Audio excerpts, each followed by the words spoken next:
അനുഗ്രഹീതമായ ഈ നല്ല രാവിലേക്കായിട്ട് ഞാൻ നന്ദിയോടെ കർത്താവിനെ സ്തുതിക്കും വാഴ്ത്തും ചെയ്യുന്നു.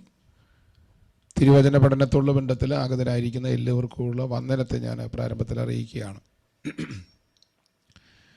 ദൈവരാജ്യത്തിൻ്റെ ഭരണഘടന എന്ന ക്യാപ്ഷനോടെ മത്തായിയുടെ സുവിശേഷം 5, 6, 7 അധ്യായങ്ങളെ ആധാരമാക്കി നമ്മൾ വിശകലനം ചെയ്യാൻ ആരംഭിച്ച തിരുവചന പഠനത്തിൻ്റെ 3-ാമത്തെ ഭാഗത്തേക്ക് നമ്മൾ വരികയാണ്.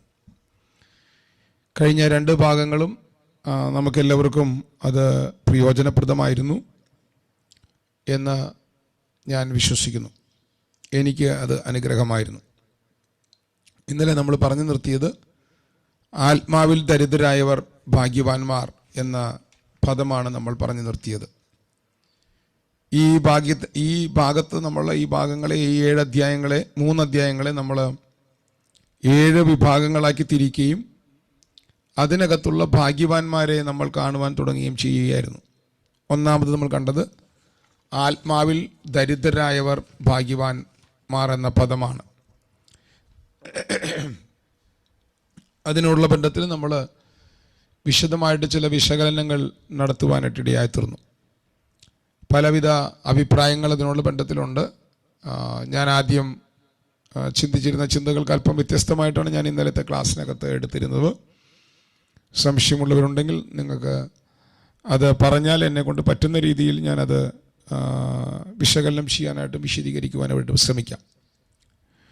ഏതായാലും നമ്മുടെ ഹൃദയത്തിനകത്തുള്ള, നമ്മുടെ മനസ്സിനകത്തുള്ള, ഹൃദയത്തിനകത്തുള്ള, ജഡത്തിനകത്തുള്ള നമ്മുടെ സമസ്ത കാര്യങ്ങളും അറിയുന്ന നമ്മിലെ ഏക ഘടകം ആത്മാവാണ്. മനുഷ്യനുള്ളത് മനുഷ്യാത്മാവല്ലാതെ ആരും അറിയുന്നില്ലല്ലോ. ദൈവത്തിലുള്ളത് ദൈവാത്മാവല്ലാതെ ആരും അറിയുന്നില്ലല്ലോ. അപ്പം നമ്മളിലുള്ളത് അറിയുന്നത് നമ്മുടെ ആത്മാവ് മാത്രമാണ്. അപ്പം നമ്മുടെ മനസ്സിനകത്തുള്ളതല്ലേ അറിയുന്നത്, നമ്മുടെ ഹൃദയത്തിനകത്തുള്ളതല്ലേ അറിയുന്നത്. നമ്മുടെ ഹൃദയത്തിനകത്തും മനസ്സിനകത്തും നമ്മൾ കൊണ്ടു നടക്കുന്നതും മറച്ചു വയ്ക്കുന്നതും ഒക്കെ ആത്മാവിനറിയാം. അപ്പോൾ അങ്ങനെയെങ്കിൽ നമ്മുടെ ഹൃദയത്തിനകത്തും മനസ്സിനകത്തും ഇതൊന്നുമില്ല. എല്ലായിടത്തും ക്രിസ്തു തന്നെയാണ്. ഹൃദയത്തിൽ ക്രിസ്തു മാത്രം വസിക്കേണ്ട വളർച്ചയുണ്ട്. അതുകൊണ്ടാണ് എഫേസ്യ ലേഖനം 3-ാം അധ്യായത്തിൽ പൗലോസ് പറഞ്ഞത്, നിങ്ങളുടെ അകത്തെ മനുഷ്യ സകല കുടുംബത്തിന് പേർ വരുവാൻ കാരണഭൂതനായ പിതാവിന്റെ സന്നിധിയിൽ ഞാൻ മുട്ടുകുത്തുന്നു. ഇവിടെ പൗലോസ് പറയുകയാണ്, തന്റെ മഹത്വത്തിന്റെ ധനത്തിനൊത്തവണ്ണം നിങ്ങളുടെ അകത്തെ മനുഷ്യരെ സംബന്ധിച്ച് ശക്തിയോട് ബലപ്പെടേണ്ടതിനും ക്രിസ്തു വിശ്വാസത്താൽ നിങ്ങളുടെ ഹൃദയങ്ങളിൽ വസിക്കേണ്ടതിനും. കണ്ടോ, അപ്പൊ ആത്മാവിൽ വസിക്കുന്നതും ക്രിസ്തു ഹൃദയത്തിൽ വസിക്കുന്നതും രണ്ടും 2 തലമാണ്. ഹൃദയത്തിൽ വിശ്വസിക്കുമ്പോഴാണ് ക്രിസ്തു ആത്മാവിൽ വരുന്നത്. നമ്മുടെ അകത്ത് നമ്മൾ ചെയ്തു പോയ പാപങ്ങളെ കുറിച്ചുള്ള ബോധ്യം വന്ന് യേശുക്രിസ്തുവിന്റെ കാൽവരി മരണത്തിലൂടെയുള്ള രക്ഷയെക്കുറിച്ചുള്ള വെളിപ്പാട് നമ്മുടെ അകത്ത് കിട്ടിക്കഴിയുമ്പോൾ, നമ്മൾ മാനസാന്തരപ്പെട്ട് ദൈവത്തിൽ വിശ്വസിക്കുമ്പോൾ, മരണ അടക്ക പുനരുദ്ധാനത്തിൽ വിശ്വസിക്കുമ്പോൾ, വിശ്വാസത്താൽ, മാനസാന്തരത്താൽ, വിശ്വാസത്താൽ നമ്മുടെ ആത്മാവിലേക്ക് ക്രിസ്തു വരുന്നു. അതുകൊണ്ടാണ് ഈ ക്രിസ്തു ആത്മാവിൽ വന്നതുകൊണ്ടാണ് നമ്മുടെ ഇടയിൽ കണ്ടമാനം ആളുകളുടെ സ്വഭാവം മാറാത്തത്. നിങ്ങൾ കണ്ടിട്ടുണ്ടോ? അന്യഭാഷ വന്നിട്ട് വഴക്കുണ്ടാക്കുന്നവരെ കണ്ടിട്ടുണ്ടോ? നല്ല ശുശ്രൂഷ ചെയ്തിട്ട് വഴക്കുണ്ടാക്കുന്നവരെ കണ്ടിട്ടുണ്ടോ? അവർ ചെയ്ത ശുശ്രൂഷയല്ലേ? അതെ, ചില ദേവദാസന്മാരെയൊക്കെ ആൾക്കാരെങ്ങനെ അവഹേളിക്കുന്നത് കാണാം. അവരങ്ങനെ ചെയ്തു, ഇത് ചെയ്തു, അവരൊക്കെ നിന്നൊരു സ്വഭാവം വെളിപ്പെട്ടു. ഇവരൊന്നും വെളിപ്പെടാത്തതിനായിട്ട് ദൈവത്തിന് സ്തോത്രം. വെളിപ്പെടാൻ പോയി കഴിഞ്ഞ് കഴിഞ്ഞാൽ വെളിപ്പെട്ട് വരാത്തതിനായി സ്തോത്രം. അപ്പൊ ഇതൊക്കെ എല്ലാവരും കൂടി വെളിപ്പെടുന്നുണ്ട്. കാരണത്തിൽ വെളിപ്പെടാതിരിക്കണേ ഒറ്റ കാര്യമുള്ളൂ, ക്രിസ്തു വിശ്വാസത്താൽ നമ്മുടെ ഹൃദയങ്ങളിൽ വസിക്കണം. അപ്പൊ ഹൃദയത്തിൽ നാം വിശ്വസിക്കുന്നതും ഹൃദയത്തിൽ ക്രിസ്തു വസിക്കുന്നതും രണ്ടും 2ആണ്. ഹൃദയത്തിൽ വിശ്വസിക്കുമ്പോഴാണ് ആത്മാവിലേക്ക് ക്രിസ്തു വരുന്നത്. ആത്മാവിൽ വന്ന ക്രിസ്തുവിനെ നാം ദൈവവചന വെളിപ്പാടിനാലും ജ്ഞാനത്തിന്റെയും വെളിപ്പാടിന്റെയും ആത്മാവിനാലും പുഷ്ടിപ്പെടുത്തുമ്പോഴാണ് നമ്മുടെ അകത്തെ മനുഷ്യൻ ശക്തിയോടെ ബലപ്പെടുന്നത്. അകത്തെ മനുഷ്യൻ ശക്തിയോടെ ബലപ്പെട്ടു എന്ന് എങ്ങനെ അറിയാം? ഒറ്റ വാക്യം നോക്കിയാൽ മതി, ഒറ്റ കാര്യം നോക്കിയാൽ മതി. 2 കൊരിന്ത്യർ ലേഖനം 4-ാം അധ്യായം നോക്കിയാൽ മതി. നിങ്ങൾ അനുഭവിക്കുന്ന കഷ്ടതകൾ 4 സ്ഥലങ്ങൾ പറയുന്നുണ്ട് അവിടെ. 2 കൊരിന്ത്യർ ലേഖനം 4-ാം അധ്യായത്തിന്റെ 8-ാം വാക്യം തൊട്ട് പറയുന്നു, നിങ്ങൾ ബഹുവിധ കഷ്ടം അനുഭവിക്കുന്നുണ്ടെങ്കിൽ, സകല വിധത്തിലും കഷ്ടം അനുഭവിക്കുന്നുണ്ടെങ്കിൽ ഞങ്ങൾ ഇടുങ്ങിപ്പോകുന്നില്ല. അങ്ങനത്തെ ഒരു സ്റ്റേജ് വന്നാൽ സകല വിധത്തിലും കഷ്ടത, ബുദ്ധിമുട്ട്, ഉപദ്രവം, വീണ് കിടക്കുക, ഇങ്ങനെ 4 തലങ്ങൾ അവിടെ പറയുന്നുണ്ട്. ഞാൻ പറഞ്ഞതിൽ തെറ്റുപറ്റുമെന്ന് എനിക്കറിയില്ല കേട്ടോ, ഞാൻ മറന്നുപോയല്ല. അവിടെ ആ 2 കൊരിന്ത്യർ 8:4 പറയുന്ന വാക്യങ്ങളാണ് ഞാൻ ഈ പറഞ്ഞു വരുന്നത്. അപ്പോൾ അവിടെ ഒന്ന് വരെ നോക്കിയോ, ഞാനത് കുറേ വട്ടം പ്രസംഗിച്ചിട്ടുള്ളതുകൊണ്ട് അത് പറയണ്ടെന്ന് വിചാരിച്ചിട്ടാണ് ഞാനത് മിണ്ടാതിരുന്നത്. 2 കൊരിന്ത്യർ അപ്പോഴറിയാം നമ്മുടെ അകത്ത് വളർച്ച വരുന്നുണ്ടോന്നറിയാം. 4-ാം അധ്യായത്തിന്റെ 8-ാം വാക്യം, സകല വിധത്തിലും കഷ്ടം. ഞാൻ വായിക്കാം. ബുദ്ധിമുട്ട്, ഉപദ്രവം അനുഭവിക്കുന്നവർ, വീണ് കിടക്കുന്നവർ. 4 കാര്യം. ഈ 4 സ്റ്റെപ്പിൽ കൂടെ നിങ്ങൾ സ്റ്റേജിൽ കൂടെ പോകുമ്പോഴാണ് നിങ്ങളുടെ അകത്തെ മനുഷ്യൻ ബലപ്പെട്ടിട്ടുണ്ടോ എന്ന് നിങ്ങൾ അറിയുന്നത്. അകത്തെ മനുഷ്യൻ ബലപ്പെട്ടിട്ടുണ്ടെങ്കിൽ നിങ്ങൾ ഇതിനോട് പ്രതികരിക്കുന്നത് എങ്ങനെയായിരിക്കും? കഷ്ടം അനുഭവിക്കുന്ന നിങ്ങൾ ഇടുങ്ങിപ്പോവില്ല, നിരാശപ്പെടില്ല, ഉപേക്ഷിക്കപ്പെടില്ല, നശിച്ചു പോകില്ല. അപ്പൊ എന്തുണ്ടായത്? അകത്തെ മനുഷ്യൻ ശക്തിപ്പെട്ടപ്പോൾ നിങ്ങളുടെ മനസ്സിനകത്ത് രൂപാന്തരം വന്നു. നിങ്ങളുടെ മനസ്സ് ട്രാൻസ്ഫോം ആയി. അത് എവിടെ നിന്നാണ് വന്നത്? മനസ്സ് ട്രാൻസ്ഫോം ആകാൻ കാരണം നിങ്ങളുടെ സ്പിരിറ്റിനകത്ത് വന്ന ബലമാണ്. അപ്പൊ നിങ്ങളുടെ മനസ്സ് ട്രാൻസ്ഫോം ആയിട്ടില്ലെങ്കിൽ അതിന്റെ അർത്ഥം എവിടെ ബലം വന്നിട്ടില്ല. നിങ്ങൾക്ക് ഒരു കഷ്ടം വരുമ്പോൾ പെട്ടെന്ന് വിഷമം വരുന്നു, അല്ലെങ്കിൽ നിങ്ങൾ ഇടുങ്ങിപ്പോകുന്നു. അതിന്റെ അർത്ഥം എന്താ? നിങ്ങളുടെ മനസ്സ് രൂപപ്പെട്ടിട്ടില്ല, നിങ്ങളുടെ ആത്മാവ് ശക്തിപ്പെട്ടിട്ടില്ല. ആത്മാവ് ശക്തിപ്പെട്ടു കഴിഞ്ഞാൽ റിസറക്ഷൻ പവർ വ്യാപരിക്കുകയാണ്. ഞാൻ ഇന്നും നമ്മുടെ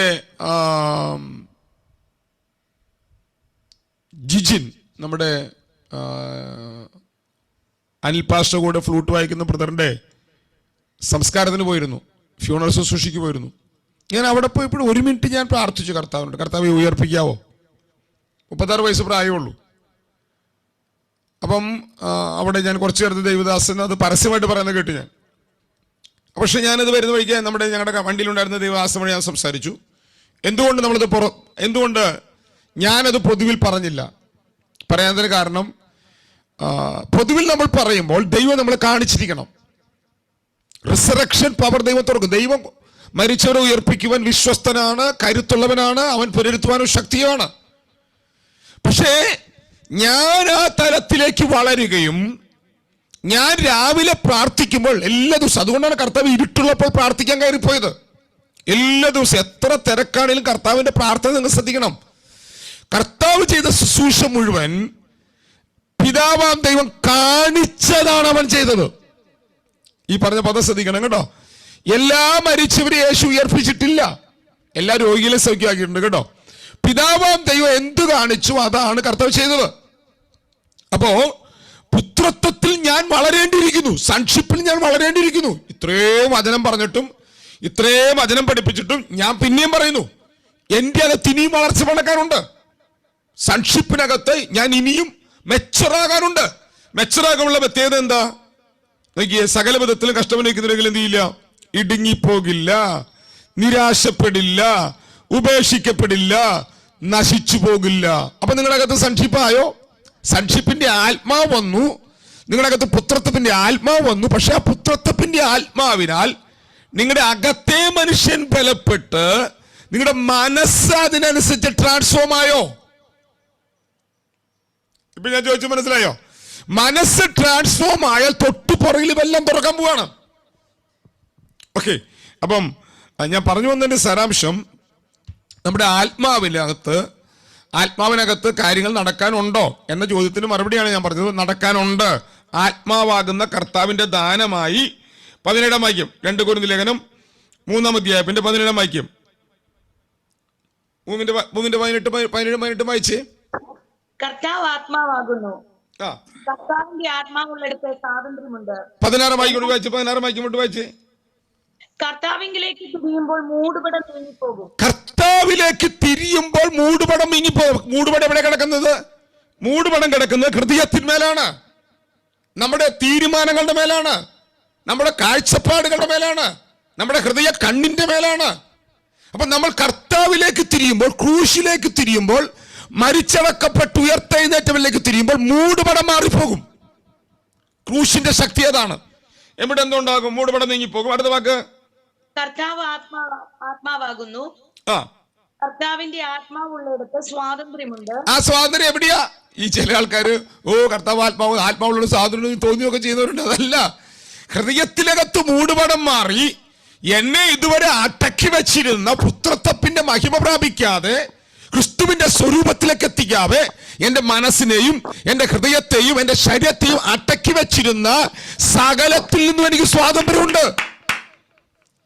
കർത്താവിന്റെ ആത്മാവ്, കർത്താവ് ആത്മാവാകുന്നു, ആത്മാവുള്ളിടത്ത് സ്വാതന്ത്ര്യമുണ്ട്. ഇനി 18 വാക്യം വായിച്ചോ.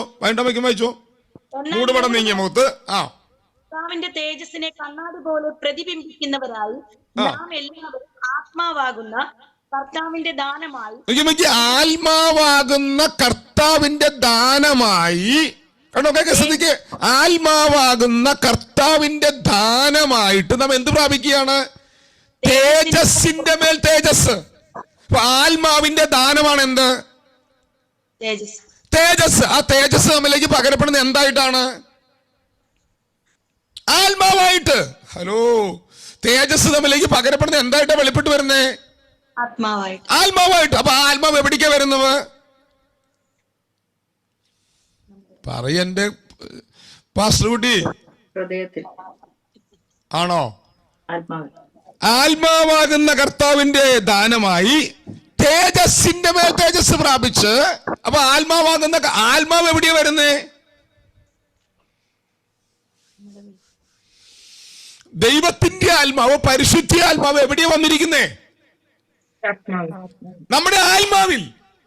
അപ്പൊ നമ്മൾ കർത്താവിലേക്ക് നോക്കും തോറും കർത്താവാകുന്ന ആത്മാവിന്റെ ദാനമായി നമ്മുടെ ആത്മാവിലേക്ക് പകർച്ച നടക്കുകയല്ലേ? അപ്പൊ തേജസ്സിന്റെ മേൽ തേജസ് ആദ്യം പകരുന്നത് എവിടേക്കാണ്? നമ്മുടെ ആത്മാവിലല്ലേ? അവനല്ലേ അകത്തെ മനുഷ്യൻ എന്ന് പറയുന്നേ. 4-ാം അധ്യായത്തിന്റെ 16 വായിച്ചു. 4:16. അതുകൊണ്ട് ഞങ്ങൾ അധൈര്യപ്പെടാതെ ഞങ്ങളുടെ പുറമേയുള്ള മനുഷ്യൻ ക്ഷയിച്ചു പോകുന്നുവെങ്കിലും ഞങ്ങളുടെ അകമേയുള്ളവൻ നാൾക്കുനാൾ പുതുക്കം പ്രാപിക്കും. അപ്പൊ നിങ്ങളുടെ അകത്തൊരു മനുഷ്യനുണ്ടോ?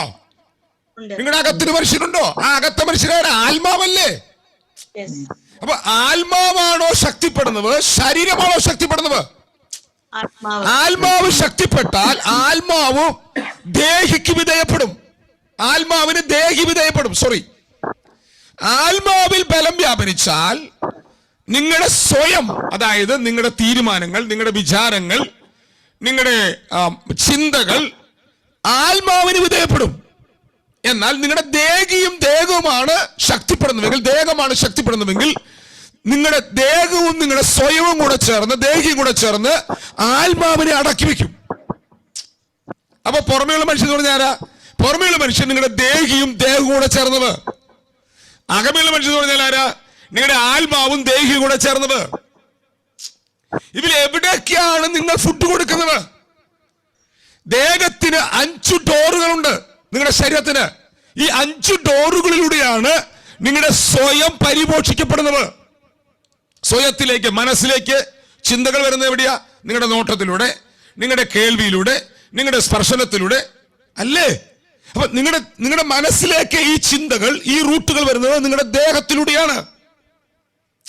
നിങ്ങളുടെ കാഴ്ചയിലൂടെ നിങ്ങൾ മണക്കുമോ? നല്ല മണം വന്നു കഴിഞ്ഞാൽ ചിന്ത വരില്ല. അപ്പോ നല്ല ബിരിയാണിയുടെ മണം വന്ന്, കോഴി ചിക്കന്റെ ബിരിയാണി വന്ന് അടുക്കളയിൽ മീൻ വറക്കുന്നുണ്ട്, കുറച്ച് കഴിയുമ്പോൾ നല്ല ഒന്നാന്തരം ബിരിയാണി കിട്ടും. അത് ആ ചിന്ത എവിടെ നിന്ന് വന്നേ? മൂക്കിക്കൂടെ വന്ന ശ്വാസത്തിക്കൂടെ, മണത്തിക്കൂടെ ചിന്തയകത്ത് വന്നു. കണ്ട കാഴ്ചയോടെയോ? ആൾക്കാർ ഇങ്ങനെ കണ്ടിട്ടുണ്ടോ? ചില ആൾക്കാർ ഇങ്ങനെ യാത്ര അയക്കുന്ന കണ്ടിട്ടുണ്ടോ? റോട്ടിൽ കൂടെ നിങ്ങൾ നോക്കിയാൽ മതി, പോകുമ്പോൾ നോക്കിയാൽ മതി. നിങ്ങൾ നടന്നു പോകുമ്പോൾ ആൾക്കാർ ഇങ്ങനെ യാത്ര അയക്കുന്ന കാണാം. കാരണം അവർ കണ്ണുകൊണ്ട് നിങ്ങൾ എന്ത് ചെയ്യാണ്? വീക്ഷിക്കുകയാണ്. കണ്ണുകൊണ്ട് നോക്കുമ്പോൾ അവർക്കൊരു സുഖം കണ്ടോ? അപ്പൊ ആ കണ്ണുകൊണ്ട് നോക്കുമ്പോൾ അവരുടെ മനസ്സിലേക്ക് എന്ത് വരികയാണ്? ചിന്ത വരികയാണ്. അപ്പൊ കണ്ണുകൊണ്ട് നോക്കിയ, മൂക്കുകൊണ്ട്, നാവ് കൊണ്ട്, ഈ പഞ്ചേന്ദ്രിയങ്ങളാൽ നിങ്ങളുടെ ദേഹി ശക്തിപ്പെടുകയാണ്. അപ്പൊ മറുഭാഗത്തോ നിങ്ങൾ ദൈവത്തിന്റെ വചനം ധ്യാനിക്കുമ്പോൾ പഞ്ചേന്ദ്രിയങ്ങളിലൂടെ അകത്തു വന്ന പാപ സ്വഭാവങ്ങൾ തെറ്റാണെന്ന് മനസ്സിലാക്കി മാനസാന്തരപ്പെടുന്നു. നിങ്ങൾ നീതിയിൽ വളർന്ന നീതിമാന്മാരാണെന്നുള്ള വെളിപ്പാട് കിട്ടിക്കഴിയുമ്പോൾ ഈ 5 വഴിക്ക് വരുന്നവരെ അടയ്ക്കാൻ പഠിക്കുന്നു. എന്നിട്ടോ നിങ്ങൾ വീണ്ടും വചനത്തിൽ വേരൂന്നുമ്പോൾ വചനത്തിലൂടെ ആത്മാവ് നിങ്ങളുടെ അകത്തേക്ക് പ്രവേശിക്കുന്നു. നിങ്ങളുടെ അകത്തുണ്ടാകുന്ന ആത്മാവിന്റെ ശക്തിയാൽ, വേടിന്റെ വെളിപ്പാടിനാൽ നിങ്ങളുടെ ദേഹി ശക്തിപ്പെടാൻ തുടങ്ങുന്നു. എങ്ങനെ? ആത്മ മനുഷ്യൻ രൂപീകരിക്കപ്പെടുന്നു. ഞാൻ ഉദാഹരണം പറയാം. ഞാൻ ഉദാഹരണം പറഞ്ഞത് മനസ്സിലാവുള്ളൂ. നിങ്ങൾ ഈ ശക്തമായ ആത്മനിലവാരത്തിൽ നിൽക്കുന്ന സമയമില്ലേ, ഭയങ്കരമായിട്ട് ദൈവവചനമൊക്കെ ധ്യാനിച്ച് നല്ല ആത്മീക ബലത്തിൽ നിൽക്കുന്ന സമയത്ത് നിങ്ങളുടെ വീട്ടിലൊരു ചെറിയ പ്രശ്നം ഉണ്ടായി നിങ്ങളത് ബാധിക്കുകയല്ല. ശരിയല്ലേ? നിങ്ങൾക്കൊരു ആവശ്യം വന്നാൽ നിങ്ങളൊക്കെ ഭയങ്കര ധൈര്യത്തിൽ നിങ്ങൾ നിൽക്കും. കാരണം എന്താ? നിങ്ങൾ ശരിക്ക് ദൈവത്തിന്റെ വചനത്തിന്റെ വെളിപ്പാടിൽ നിങ്ങൾ ആ ഹയർ നിലത്തിൽ നിൽക്കുകയാണ്. എന്നാൽ അതിനേക്കാൾ ചെറിയൊരു വിഷയം ചിലപ്പോൾ നാളെ വന്നാൽ നിങ്ങൾ നാളെ ആ വിഷയത്തിന് മുമ്പ് നിങ്ങൾ എന്ത് ചെയ്യാം? ഉടഞ്ഞു പോകാം, നിങ്ങൾ പെട്ടെന്ന് ഭാരപ്പെട്ടു പോകാം. കാരണം എന്താ പറയാമോ? നിങ്ങളുടെ അകത്തെ മനുഷ്യൻ ബലപ്പെട്ടു നിൽക്കുന്ന തലത്തിൽ നിന്ന് നിങ്ങൾ താഴേക്ക് ഇറങ്ങി വന്നു. നിങ്ങൾ പഞ്ചേന്ദ്രിയങ്ങളിലൂടെ ലോകത്തിന്റെ ഒറ്റവാക്ക് ഉദാഹരണം, യേശുവിനെ നോക്കിയ പത്രോസിന്റെ മുമ്പിൽ കാൽപാദം താൻ കടലിലേക്ക് വെച്ചപ്പോൾ തന്റെ മുമ്പിലുള്ള കടലിലെ തിരമാല പലകയായി മാറി. കണ്ടോ? നോട്ടം സാഹചര്യത്തെ മാറ്റി. സാഹചര്യത്തിലേക്ക് നോക്കിയപ്പോഴോ അവൻ പേടിച്ചപ്പോഴോ അവൻ മുങ്ങി. കണ്ടോ? അപ്പൊ നമ്മളുടെ ദേഹം, നമ്മുടെ ദേഹി നമ്മുടെ ആത്മാവിനെ സ്വാധീനിക്കുന്നു. ഇത്രയും പറയാൻ വേണ്ടി ഞാനിത് പറഞ്ഞു വന്നത്. മനസ്സിലായോ നിങ്ങൾക്ക്? അപ്പോൾ ആത്മാവ് രക്ഷിക്കപ്പെട്ടു, വീണ്ടും ജനിച്ചു. ദൈവത്തിന്റെ വചനത്താലും ദൈവത്തിന്റെ ആത്മാവിനാലും വീണ്ടും ജനിച്ചു. പക്ഷെ ഈ ആത്മാവ് ദേഹിയിൽ നടക്കുന്ന, നിങ്ങളുടെ ദേഹത്തിൽ നടക്കുന്ന, നിങ്ങളുടെ ഹൃദയത്തിൽ നടക്കുന്ന, നിങ്ങളുടെ ഹൃദയത്തിനകത്തുള്ള ആദർശങ്ങളാൽ ഈ ആത്മ മനുഷ്യൻ പണിയപ്പെടാതെ പോകാം. എന്നാൽ മുഴു ദേഹിയിൽ ദൈവത്തിന്റെ വചനപ്രകാരമുള്ള റിപ്പന്റൻസ് വന്ന് മാനസാന്തരപ്പെട്ട് ദൈവത്തോട് പ്രാർത്ഥിക്കാൻ തുടങ്ങിയാൽ നിങ്ങളുടെ ആത്മ മനുഷ്യൻ പണിയപ്പെടാൻ തുടങ്ങും. അപ്പോൾ അങ്ങനെ ഒരു പണി എനിക്ക് വേണമെന്ന് മനസ്സിലാക്കി ആത്മാവിൽ ദരിദ്രനാകുന്നവനാണ് ഭാഗ്യവാൻ. ഇത്രയും പറയാനാണ് ഞാൻ ഇത് പറഞ്ഞു വന്നത്. എനിക്കൊരു വളർച്ച വേണം, എനിക്ക് യേശുവിനെ പോലെയാകണം. ഞാൻ ആരുമായിട്ടില്ല, എനിക്ക് ദൈവരാജ്യത്തിന്റെ വളർച്ചയുടെ അകത്ത് നടക്കണം. എന്റെ അകത്ത് വന്ന രക്ഷകൻ, അവൻ രക്ഷകൻ മാത്രമല്ല, അവൻ ജീവൻ നൽകുന്ന പുത്രനാണ്. എന്നെ പുത്രത്വത്തിലേക്ക് വളർത്തുന്നവനാണ്. അവൻ രാജാവാണ്, അവൻ രാജ്യമാണ്. ഞാൻ ഈ വളർച്ച എന്റെ അകത്ത് നടക്കാനുള്ളവനാണ്. ഒന്നുമായിട്ടില്ല കർത്താവേ ഞാൻ എന്ന വെളിപ്പാടിൽ പ്രാർത്ഥിക്കുന്നവനാണ് ആത്മാവിൽ ദരിദ്രനായവൻ. അവൻ ഭാഗ്യവാനാണ്. ഇപ്പൊ ഇത്രയും പറഞ്ഞത് ഞാൻ ഒരു ക്ലാസ് മൊത്തം എടുത്ത കാര്യമാണ് പറഞ്ഞത്. ഞാനത് കൺക്ലൂഡ് ചെയ്യുകയാണ്. നിങ്ങൾക്ക് ഇതിനകത്ത് എന്തെങ്കിലും ഡൗട്ട് വന്നെങ്കിൽ ഇപ്പൊ പറയാം. ഇനി ഞാൻ ആത്മാവിൽ ദരിദ്രൻ എന്ന ഭാഗം തൊടുകയില്ല. ഉണ്ടെങ്കിൽ ഇപ്പൊ പറയണം.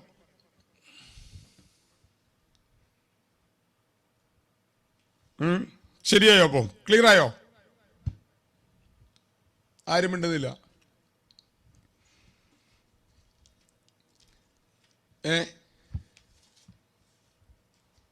ഇല്ല, ഞാൻ അടുത്ത ആത്മാവിനെ എടുക്കാൻ വേണ്ടിട്ടാ. ക്ലിയറായി? ഓക്കെ. ഒരിക്കലും മരിക്കുന്നത് വരെ നിങ്ങൾ തൃപ്തരാകരുത് കേട്ടോ. ഏത് ആത്മാവിൽ? അതെന്താ ലാസ്റ്റ് ലൈൻ സേഗ എന്ന് പറഞ്ഞാൽ ഏത് ലാസ്റ്റ് വാക്കാണ്?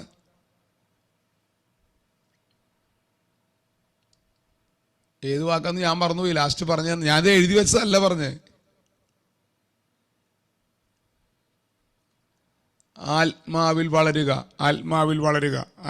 വളരുക. അത് 4 സ്റ്റേജ് ഞാൻ പറഞ്ഞു. രക്ഷകൻ,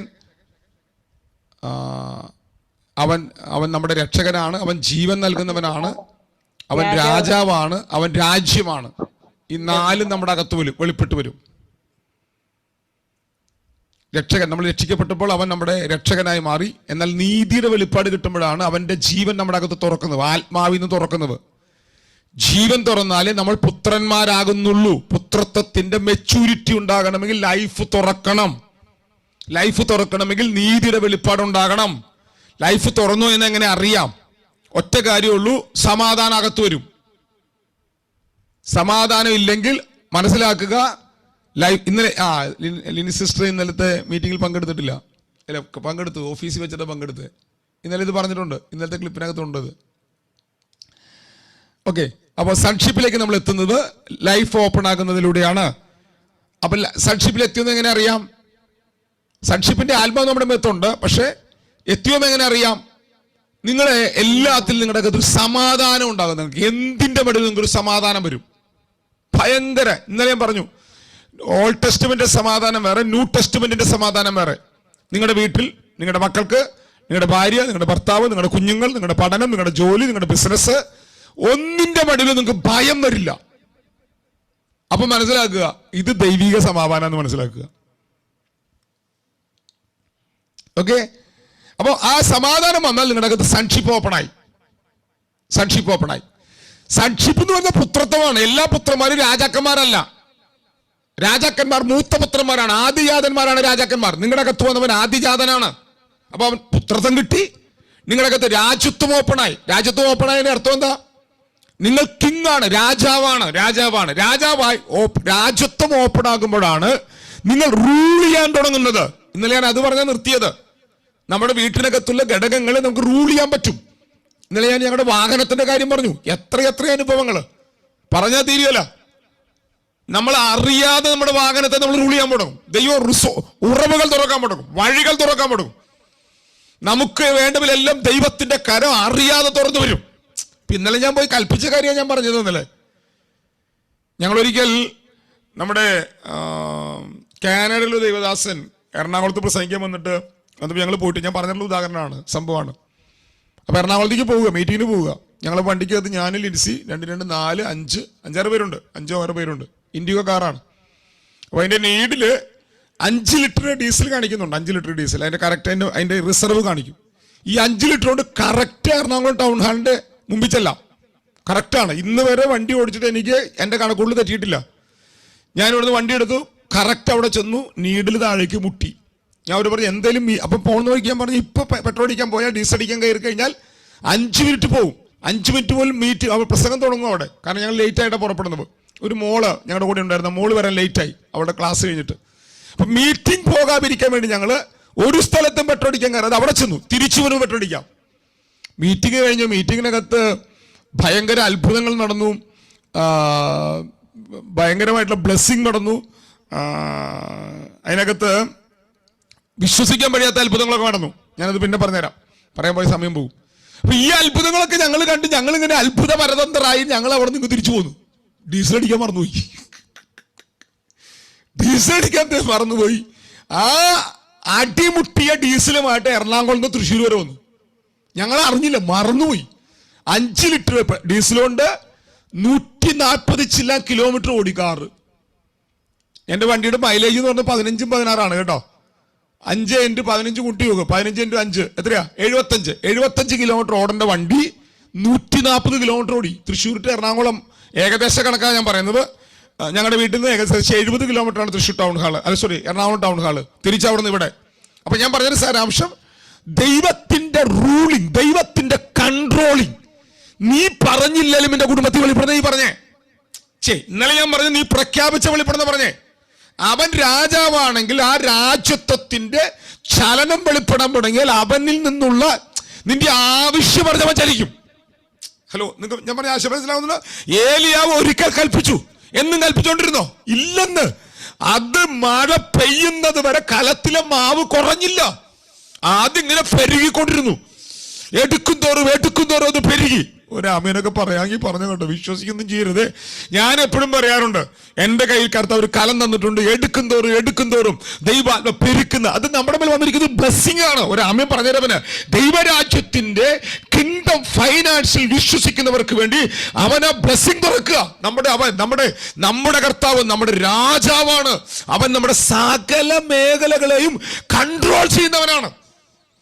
നമ്മൾ പ്രാർത്ഥിച്ചില്ലാലോ പ്രവർത്തിക്കും. അപ്പൊ നമ്മൾ ചിന്തിക്കും, പിന്നെ പാസ്റ്റർക്ക് അതൊക്കെ പറയാം, പ്രാർത്ഥിച്ചിട്ട് പോലും പ്രവർത്തിക്കുന്നില്ല, പിന്നെ പ്രാർത്ഥിക്കാതെ പ്രവർത്തിക്കും. അപ്പൊ നമ്മുടെ കർത്താവ് ചിന്തിയ വരിക നേരെ നെഗറ്റീവ് നമ്മുടെ അകത്ത് വരുള്ളൂ. എന്നാൽ നിങ്ങൾ തിരിച്ച് ചിന്തിച്ചു നോക്ക്. നിങ്ങളുടെ ആവശ്യങ്ങൾ അറിയാവുന്നവൻ നിങ്ങൾക്ക് വേണ്ടി പ്രവർത്തിക്കും. അവനാണ് രാജാവ്. ആ റെവലേഷൻ നിങ്ങൾ വളരും തോറും നിങ്ങളിലെ കിങ്ഷിപ്പ് ഓപ്പൺ ആകും. കിങ്ഷിപ്പ് അനോയിന്റിങ് ഓപ്പൺ ആകും. കിങ്ഷിപ്പ് അനോയിന്റിങ് ഓപ്പൺ ആയാൽ നിങ്ങൾ രാജ്യം, കിങ് ഓപ്പൺ ആയാൽ അവിടെ രാജ്യമുണ്ട്. അതാണ് ഞാൻ ഇന്നലെ പറഞ്ഞു നിർത്തിയത്. ഓക്കെ, നിങ്ങളുടെ അകത്ത് നടക്കുന്ന വളർച്ചയാണത്. വളർച്ച ആത്മാവിലുണ്ടാകുന്ന വളർച്ചയാണത്.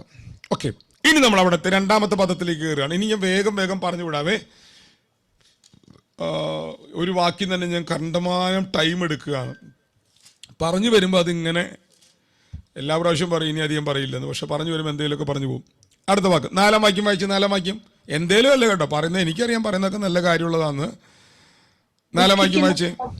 ദുഃഖിക്കുന്നവർ ഭാഗ്യവാന്മാർ, അവർക്ക് ആശ്വാസം ലഭിക്കും. ലോകത്തില് നട്ടലിൽ ഒരു വ്യക്തിക്കും പറയാൻ നട്ടലില്ലാത്ത കാര്യം കർത്താവ് പറഞ്ഞു. എന്തു എന്തായിരുന്നു പറഞ്ഞു നോക്കിയേ? ദുഃഖിക്കുന്നവരെ ദുഃഖിക്കുന്നവരെ പറയുന്നത് നിങ്ങളിത് പറയുമെന്നറിയാൻ വേണ്ടിയാ. ദുഃഖിക്കുന്നവർ ഭാഗ്യവാന്മാർ, അവർക്ക് ആശ്വാസം ലഭിക്കും. വില്യം ബാർക്ലേ എന്ന് പറയുന്ന ഒരു വേദപണ്ഡിതനുണ്ട്. വില്യം ബാർക്ലേ എന്ന് പറയുന്ന വേദപണ്ഡിതൻ പറഞ്ഞൊരു പദമുണ്ട്. അവിടെ ഉപയോഗിച്ചിരിക്കുന്ന വാക്ക് മോൺ എന്ന വാക്കാണ്. മോൺ എന്ന വാക്കാണ്. ആ വാക്കിന് അർത്ഥം ഏറ്റവും അടുത്ത വ്യക്തി ഈ ഭൂമുഖത്ത് നിന്ന് മാറ്റപ്പെടുമ്പോൾ നമ്മുടെ അകത്ത് ഉണ്ടാകുന്ന ആഴമേറിയ വ്യസനത്താൽ ഒരു വ്യക്തി വേദന പ്രദർശിപ്പിച്ച് കരയും. ആ കരയുന്ന കരച്ചിലിനാണ് ഈ പദം ഉപയോഗിച്ചിരിക്കുന്നത്. അത്രേ, ദുഃഖിക്കുന്നവർ ഭാഗ്യവാന്മാർ. ലോകത്തിന്റെ യുക്തിക്ക് വിരോധമാണ് യേശുനാഥൻ പറഞ്ഞ ഈ വാക്ക്. ഒരു വ്യക്തി വേർപാട്, ശിശുവാണ് പറയുക, വേർപാടിന്റെ ദുഃഖം അനുഭവിക്കുന്ന നിങ്ങൾ ഭാഗ്യവാന്മാർ. കാരണം എന്നറിയോ? നിങ്ങൾക്ക് ആശ്വാസം ലഭിക്കും. ലോകത്തിൽ ഒരു വ്യക്തി പോലും, ഒരു മത നേതാവോ ഒരു ഗുരു നേതാവോ ഒരു രാഷ്ട്ര നേതാവോ പറയാൻ എന്താ പറയാ മനസ്സ് കാണിക്കാത്ത ഒരു വാക്ക്, ദുഃഖിക്കുന്നവർ ഭാഗ്യവാന്മാർ. കാരണം എന്താ? അവർക്കാർക്കും നിത്യതയെ കുറിച്ച് ഒന്നും പറയാനില്ല. അവർക്കാർക്കും നിത്യതയെ കുറിച്ച് കൃത്യമായ ചിത്രം പറയാനില്ല. വേർപാടിന്റെ ദുഃഖം അനുഭവിക്കുന്ന വിശുദ്ധന്മാരോട് കർത്താവിന് ഇന്നും പറയാനുണ്ട്, മക്കളെ, മരണം വഴി നമ്മൾ വേർപെട്ടു പോവുകയല്ല, മരണം വഴി നമ്മൾ ഇല്ലാതാവുകയല്ല. നമ്മുടെ ആരെങ്കിലും അടുത്തുള്ളവർ വേർപെട്ടു പോകുമ്പോൾ അവർ ഈ ഭൂമുഖത്ത് പോകുന്നേ ഉള്ളൂ. അവർ പോകുന്ന കർത്താവിന്റെ അടുക്കിലേക്കാണ്. ക്രിസ്തീയ പ്രത്യാശയുടെ പ്രത്യേകത ഏതാണ്? നമ്മുടെ കർത്താവിന്റെ അടുക്കിലേക്കാണ് അവർ പോകുന്നത്. അനധിവിദൂരമന്യേ നമ്മുടെ അരുമനാഥൻ വെളിപ്പെട്ടു വരും. കർത്താവ് തൻ ഗംഭീരനാദത്തോടും പ്രധാനത്തിന്റെ ശബ്ദത്തോടും ദൈവത്തിന്റെ കാഹളത്തോടും കൂടെ സ്വർഗത്തിൽ ഇറങ്ങി വരുമ്പോൾ ക്രിസ്തുവിൽ മരിച്ചവർ ഉയർത്തെഴുന്നേൽക്കും.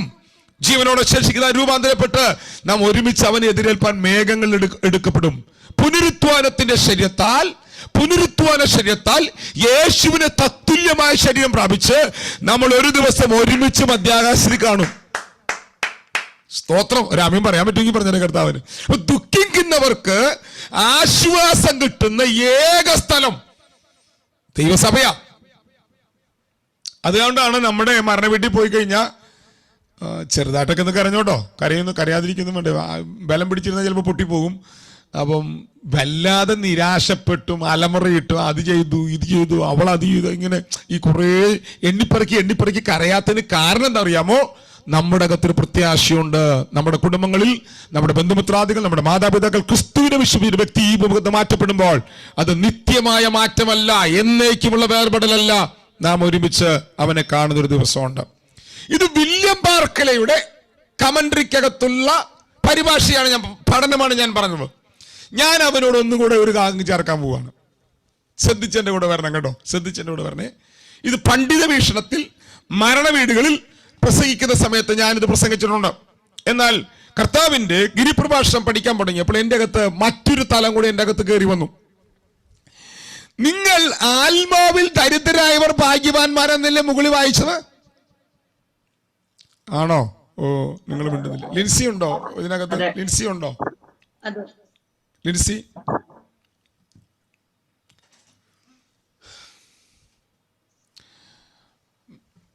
എനിക്കൊരു കാര്യം വേണം, അത് പറഞ്ഞാൽ നിങ്ങൾ ഇനി തിരിച്ചിങ്ങോട്ട് പറഞ്ഞുകൊണ്ടിരിക്കും. അപ്പൊ അതുകൊണ്ട് പറയാണ്ട് ആക്ഷൻ കാണിച്ചതാ. ഓക്കെ, കണ്ടോ, അത് പറഞ്ഞു. അപ്പൊ ഞാൻ രാവിലെ ഇന്നലെ കിടക്കുമ്പോൾ സമയം 1:30 മണിയായി. രാവിലെ 4:30 മണിക്ക് കിടന്നുറങ്ങാൻ പറ്റാതെ വല്ലാതെ ചുമച്ച് ചാടി എഴുന്നേറ്റു. 4:30 മണിക്ക് എഴുന്നേറ്റു. ഈ പഠിപ്പിക്കേണ്ട കാര്യം ഒരു 4:45 വരെ, 4:45 തൊട്ട് 5:30 വരെ നോക്കിയിരുന്നു, പഠിച്ചു.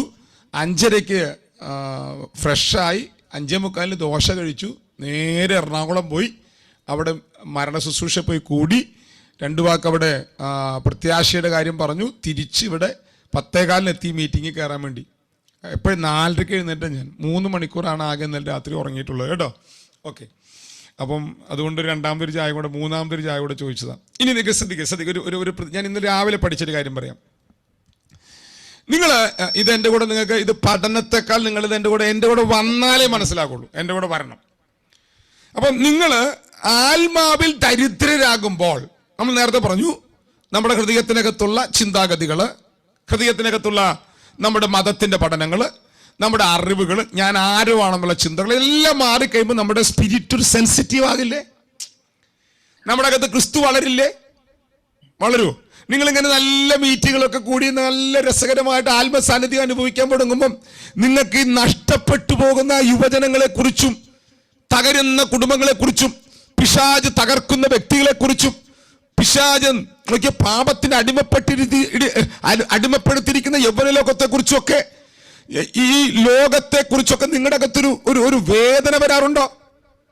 സാത്താൻ തകർത്തിട്ടിരിക്കുന്ന ലോകം, സ്വയകേന്ദ്രീകൃതമായ ജീവിതത്താൽ നശിക്കുന്ന മനുഷ്യൻ, പാപത്തിന് അടിമപ്പെട്ട മനുഷ്യൻ, ഇരുട്ടുകൊണ്ട് മൂടപ്പെട്ട ലോകം, അപ്പൊ ലോകമയത്വം, ഇങ്ങനെയുള്ള ഘടകങ്ങൾ ഒരു നമ്മുടെ ചുറ്റുമുള്ള മേഖലകളിൽ നിറഞ്ഞു നിൽക്കുന്നത് കാണുമ്പോൾ നിങ്ങളുടെ അകത്തൊരു ദുഃഖം വരാറുണ്ടോ? ഒരു വിഷമം വരാറുണ്ടോ? അത് മനുഷ്യന്മാരാണെങ്കിലേ വരുള്ളൂ. ആരും മിണ്ടാണ്ടായതുകൊണ്ട് ഞാൻ പറഞ്ഞതാ. എനിക്ക് ചില സമയത്ത് പെരുന്നാള് ഞാൻ ഈ ടൗണിൽ കൂടെ യാത്ര ചെയ്യുമ്പം ആളുകളെ കാണുമ്പോൾ അറിയാതെ കരച്ചിൽ വരും. ഈ രാത്രിയൊക്കെ ഞാൻ ടൗണിൽ കൂടെ പോകുമ്പോൾ ഈ വഴിത്തലക്ക് നിൽക്കുന്ന ആൾക്കാരെ കാണാം, തെറ്റായ പ്രവണതകൾക്ക് പോകുന്ന ആൾക്കാരെ കാണാം. അപ്പൊ ഇങ്ങനെ ഭിക്ഷക്കാര്, ഈ ജനത്തെ കാണുമ്പോൾ അറിയാത്തൊരു വേദന, ഒരു ദുഃഖം. കർത്താവേ, ഇവരാരും നിന്നെ അറിയുന്നില്ലല്ലോ. നിങ്ങൾ എന്റെ കൂടെ ഉണ്ടോ? ഇത് ഉണ്ടാകുന്നത് എപ്പോഴും ഉണ്ടാകുന്നുണ്ടോ? ഇല്ലെന്ന്. ചില നേരത്തല്ലേ അത് ഉണ്ടാകുന്നത്? എനിക്കുണ്ടാകുന്നില്ല, എപ്പോഴും ഉണ്ടാകുന്നില്ല കേട്ടോ. എപ്പോഴും ഉണ്ടാകുന്നു പറഞ്ഞ് ഞാൻ നുണ പറയുകയാണ്. പക്ഷെ ചില നേരത്ത് ഭയങ്കര ആത്മഭാരം വരും. ചില നേരത്ത് രാത്രി കിടന്ന് ഉറങ്ങാൻ പറ്റില്ല. കാരണം ദേശത്തിന് വേണ്ടി പ്രാർത്ഥിക്കണം, നശിച്ചു പോകുന്നവർക്ക് വേണ്ടി പ്രാർത്ഥിക്കണം. കണ്ടോ, അതിനെക്കുറിച്ച് ഭയങ്കര വേദന, ദുഃഖമകത്ത് വരും. അങ്ങനെ ആർക്കെങ്കിലും വരാറുണ്ടോ? ഉണ്ടോ? ആർക്കെങ്കിലും വരാറുണ്ടോ? ഉണ്ടെങ്കിൽ നിങ്ങളുടെ ആത്മാവിൽ ദൈവാത്മാവിന്റെ ഇടപെടൽ നടക്കുന്നതാണ്. പരിശുദ്ധാത്മാവ് ദേശത്തെ കുറിച്ച് ഭാരം വരാറുണ്ടോ? പരിശുദ്ധാത്മാവ് ചില ദേശത്തെ കുറിച്ച്, ചില പ്രവിശ്യകളെ കുറിച്ച്, ചില റോഡുകളെ കുറിച്ച്, ചില പട്ടണത്തെ കുറിച്ച്, ചില ഉത്സവത്തെ, ചില മേഖലകളെ കുറിച്ച് നിങ്ങളുടെ അകത്ത് ഭാരം വരുന്നുണ്ടോ? ഉണ്ടെങ്കിൽ നിങ്ങളുടെ അകത്ത് വളരുന്ന ക്രിസ്തുനാഥൻ അവരെ കുറിച്ച് നിങ്ങളെ പ്രാർത്ഥിക്കാൻ ഒരു ഉത്തരവാദിത്വം ഏൽപ്പിക്കുകയാണ്. കേൾക്കുമ്പോഴോ? അപ്പൊ നിങ്ങൾക്ക് പിശാച് കറപ്റ്റഡ് ആക്കുന്ന സ്വയത്തിൽ, ഇനി രക്ഷിക്കപ്പെട്ട് സ്ഥാനപ്പെട്ട് ചർച്ചിൽ വന്നിരിക്കുന്ന ചർച്ചിനകത്ത് തന്നെ സ്വയം കൊണ്ടുള്ള അടി കേട്ടിട്ടുണ്ടോ? സാക്ഷ്യത്തിന്റെ പാട്ട് കേട്ടിട്ടുണ്ടോ? ഉള്ളങ്കലേക്കും കള്ള സഹോദരർ ബള്ളുര ചെയ്യുകിലെന്തു ഭയം. കേട്ടിട്ടുണ്ട് ഈ പാട്ട്? നിങ്ങള് പഴയ ചർച്ചകളിൽ പോകാത്തോണ്ടാണ് ഈ പാട്ട് കേൾക്കാത്തത്. ഞായറാഴ്ച തമ്മിൽ അടിക്കാൻ വേണ്ടി പാടുന്ന പാട്ടിന്റെ ഒരു അടിയാണിത്. ഒരുത്തർ ഇങ്ങോട്ട് കുത്തുമ്പോൾ തിരിച്ച് അങ്ങോട്ട് കുത്താൻ വേണ്ടിയാ. അപ്പം എന്താ ഇവരെ കുഴപ്പം? ഇവർ രക്ഷിക്കപ്പെട്ട് ചർച്ചിൽ വന്നെങ്കിൽ ഇവർ രണ്ടുപേരും തമ്മിൽ അടിയാ. ചാക്കോച്ചൻ പറഞ്ഞത് മത്തായിച്ചന് ഇഷ്ടപ്പെട്ടില്ല, മത്തായിച്ചൻ പറഞ്ഞത് അപരാധന് ഇഷ്ടപ്പെട്ടില്ല. തമ്മിൽ സാക്ഷ്യത്തിലൂടെയും സാക്ഷ്യത്തിന് പാടുന്ന പാട്ടിലൂടെയും കുത്തുവാക്കിയോട് കുത്തുക. അപ്പൊ ഇങ്ങനെ സഭകൾ, ദേശങ്ങൾ നശിക്കുമ്പോൾ നിങ്ങളുടെ അകത്തൊരു ദുഃഖം വരുന്നുണ്ടോ? ഒരു വേദന വരുന്നുണ്ടോ? ഞാൻ ആരോടായി പറയുന്നതാവോ അല്ലേ? അപ്പൊ ആത്മാവിൽ ദരിദ്രരാകുന്നവരുടെ അകത്ത് നിങ്ങൾക്ക് ദൈവം ദുഃഖം തരും, വേദന തരും. എന്തിനറിയോ? നിങ്ങൾക്ക് ദുഃഖം തന്നാൽ നിങ്ങൾ പ്രാർത്ഥിക്കും. നിങ്ങൾക്ക് ദുഃഖം തന്നാൽ നിങ്ങൾ ഇടിവിൽ നിൽക്കും. ഇടിവിൽ നിൽക്കുമ്പോൾ ദൈവാത്മാവ് പറയുകയാണ്, ദൈവാത്മാവ് നിങ്ങൾക്ക് ആശ്വാസം കൂടെ നൽകും. കാരണം നിങ്ങൾ പ്രാർത്ഥിക്കുന്ന പ്രാർത്ഥനകൾക്ക് മറുപടി ഉണ്ട്.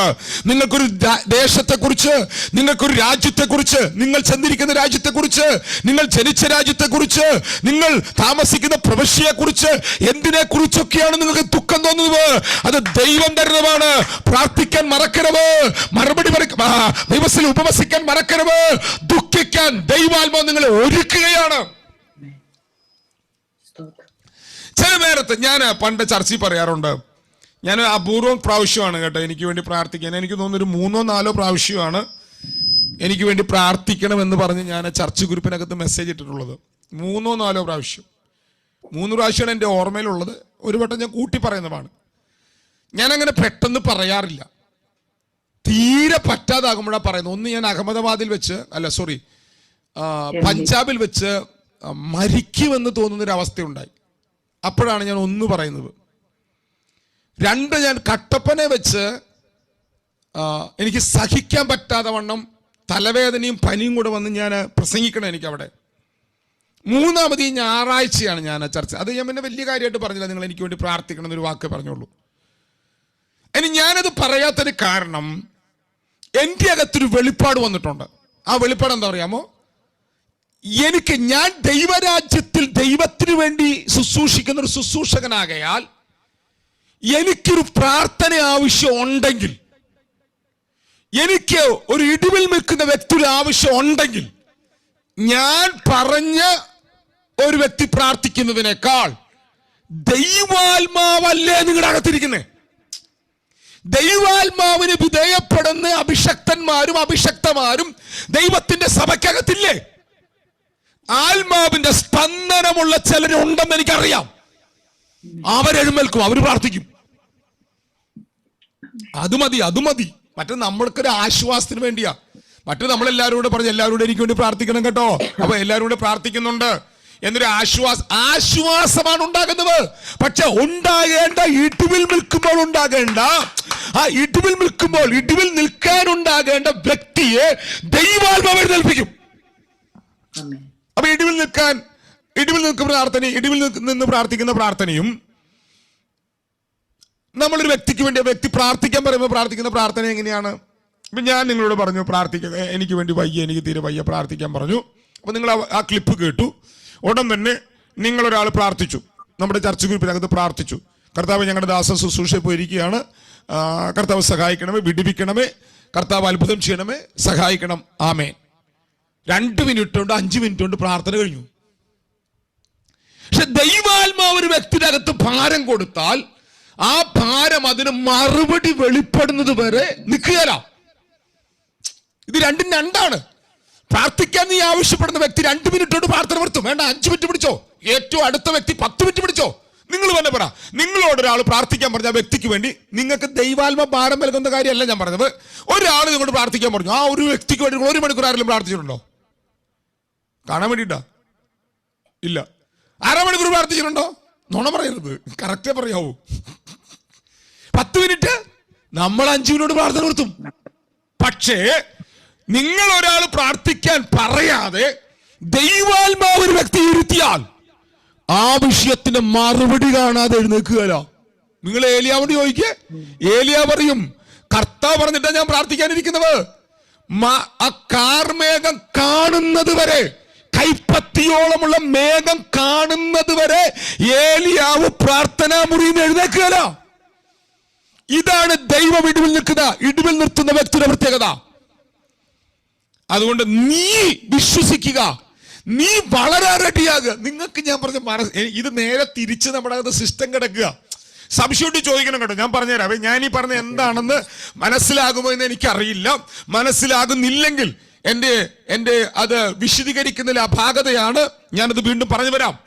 കുഴപ്പമില്ല, സമയം പോയാൽ പോട്ടെ. ഞാൻ പറഞ്ഞ ആശയം മനസ്സിലാകുന്നുണ്ടോ? അപ്പൊ സത്യത്തിൽ നമ്മുടെ അകത്ത് ഫെയ്ത്ത് വർദ്ധിച്ചാൽ നമുക്ക് വേണ്ടി ഇടിവിൽ നിൽക്കുവാൻ നമ്മൾ ആൾക്കാർക്ക് കൊട്ടേഷൻ കൊടുക്കില്ല, നമ്മൾ ആൾക്കാരെ പുറകെ മടക്കില്ല. നമ്മൾ പറയും, എന്റെ അപ്പൻ എനിക്ക് വേണ്ടി പ്രവർത്തിക്കും.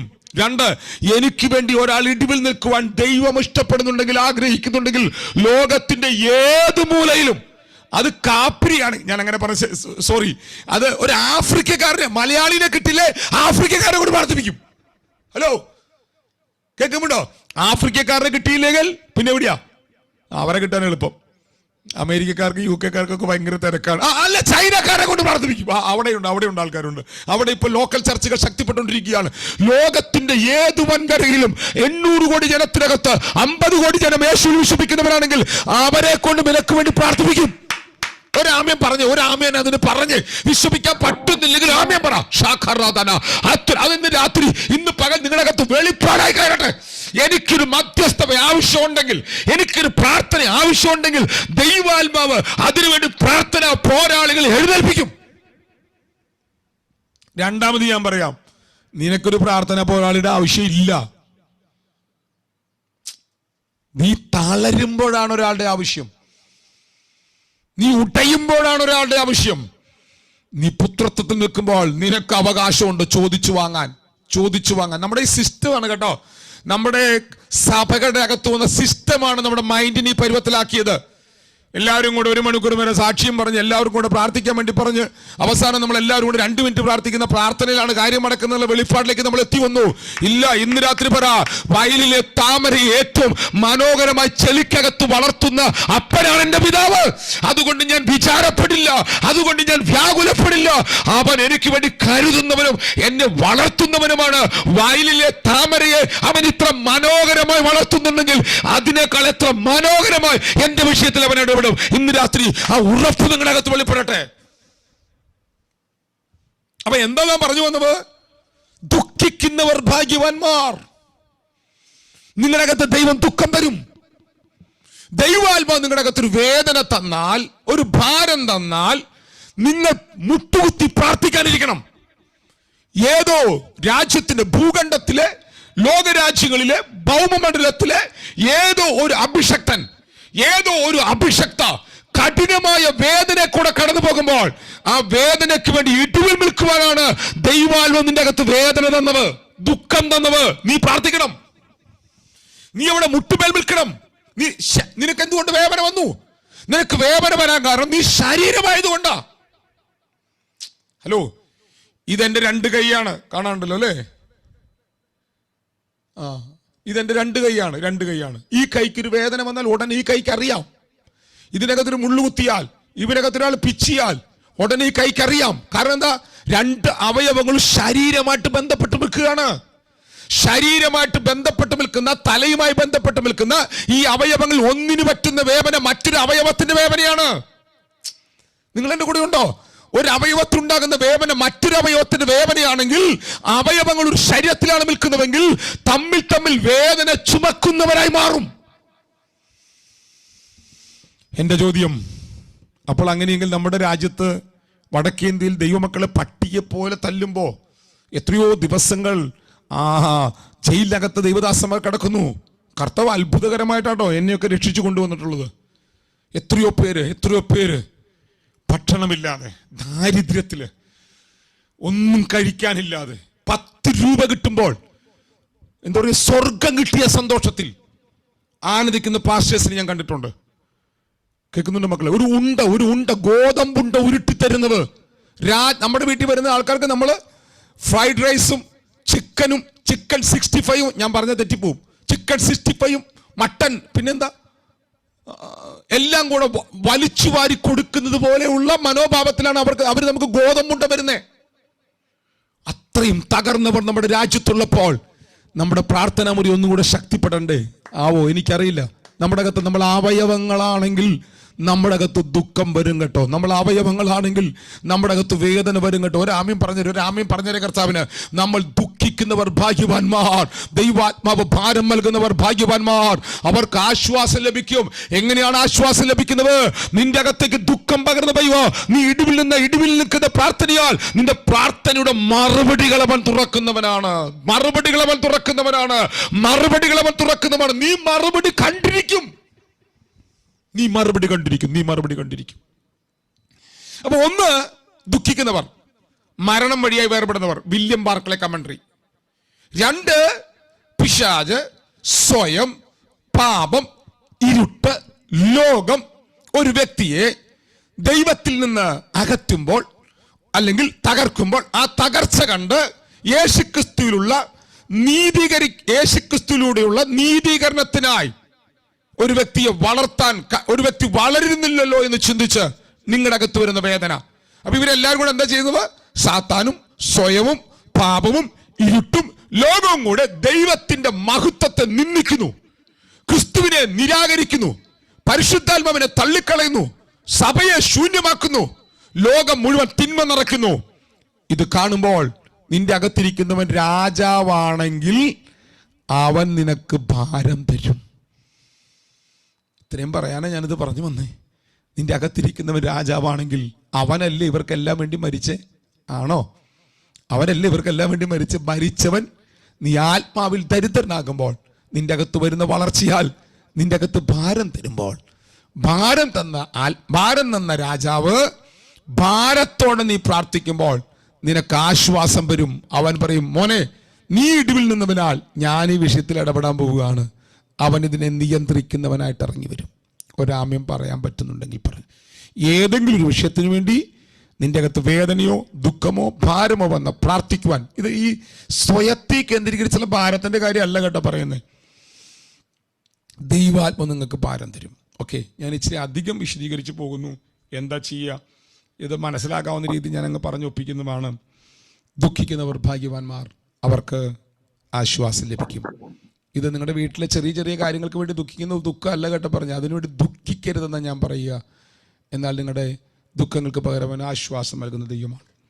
ഇനി അതിനകത്ത് എല്ലാം കൂടെ പറയാൻ നമുക്ക് നേരമില്ല. 5-ാം വാക്യം വായിച്ച് അതുകൊണ്ട് ഞാനിപ്പോൾ പറഞ്ഞു നിർത്താം. 5-ാം വാക്യം വായിച്ച്. സൗമ്യതയുള്ളവർ ഭാഗ്യവാന്മാർ, അവർ ഭൂമിയെ അവകാശമാക്കും. നിങ്ങളുടെ അവകാശം വർദ്ധിക്കും. ഞാൻ ഒരൊറ്റ വാക്ക് പറഞ്ഞപ്പോൾ അങ്ങ് നിർത്തുകയാണ്. നമ്മൾ അവകാശം നേടാനായിട്ട് നമ്മൾ ചെയ്യുന്നത് എന്താണ്? നിങ്ങൾക്കൊരു കാര്യം അവകാശമായി കിട്ടാനുള്ളത് കിട്ടാൻ വേണ്ടി നിങ്ങൾ എന്താ ചെയ്യാറ്? അല്ല, നമ്മുടെ നാട്ടുകാരെന്താ ചെയ്യാറ്? ബഹളം വയ്ക്കും, യുദ്ധം ചെയ്യും, തിരിച്ചു പിടിക്കും. എന്തിലൂടെ? ബഹളത്തിലൂടെ, പിന്നെ യുദ്ധത്തിലൂടെ. നിങ്ങൾ എന്ത് ചെയ്യും? പറയുന്നേ. അപ്പൊ അവകാശം കിട്ടാൻ നമ്മൾ എന്ത് ചെയ്യും? ബഹളം വെക്കുക എന്ന് പറഞ്ഞാൽ അതിന്റെ ഒരു അതാ കറക്റ്റ്. നമ്മൾ യുദ്ധം ചെയ്യും, ഫൈറ്റ് ചെയ്യും. ഈ ഭൂമിയിലെ സ്ട്രക്ചർ എന്ന് പറയുന്നത്, അല്ലെങ്കിൽ ഈ ഭൂമിയിൽ നമ്മൾ കാണുന്ന കാഴ്ച എന്ന് പറയുന്നത്, അവകാശം വേണോ യുദ്ധം ചെയ്യണം, അവകാശം വേണോ യുദ്ധം ചെയ്യണം. ഇതിന് നേരെ ഓപ്പോസിറ്റ് ആണ് സൗമ്യത. അപ്പൊ സൗമ്യനായ വ്യക്തിക്ക് എന്ത് കിട്ടില്ല? നിങ്ങൾ നിങ്ങളുടെ വീട്ടിലെ വീതം, നിങ്ങളുടെ നല്ല അപ്പന്മാരാണെങ്കിൽ വീതം വെച്ചപ്പോൾ ഒരുപോലെ വീതിച്ചിട്ടുണ്ടാവും. ചില വീട്ടിൽ അടി ഉണ്ടാക്കിയിട്ട് വീതിക്കുക. അപ്പം വീട്ടിൽ ബഹളം നടക്കുന്ന വീതം വെപ്പാണെങ്കിൽ സൗമ്യതയോടെ നിൽക്കുന്ന ആൾക്ക് അവകാശം കൂടുതൽ കിട്ടുമോ കുറവ് കിട്ടുമോ? പക്ഷെ തമ്പുരാൻ പറയുകയാണ്, സൗമ്യതയുള്ളവർ ഭാഗ്യവാന്മാർ, അവർ ഭൂമിയെ അവകാശമാക്കും. കാരണം നിന്റെ അവകാശം വെട്ടിപ്പിടിക്കുന്നതല്ല, നിന്റെ അവകാശം അരുമനാഥൻ കൈക്കകത്തേക്ക് ഇറക്കി തരുന്നതാ.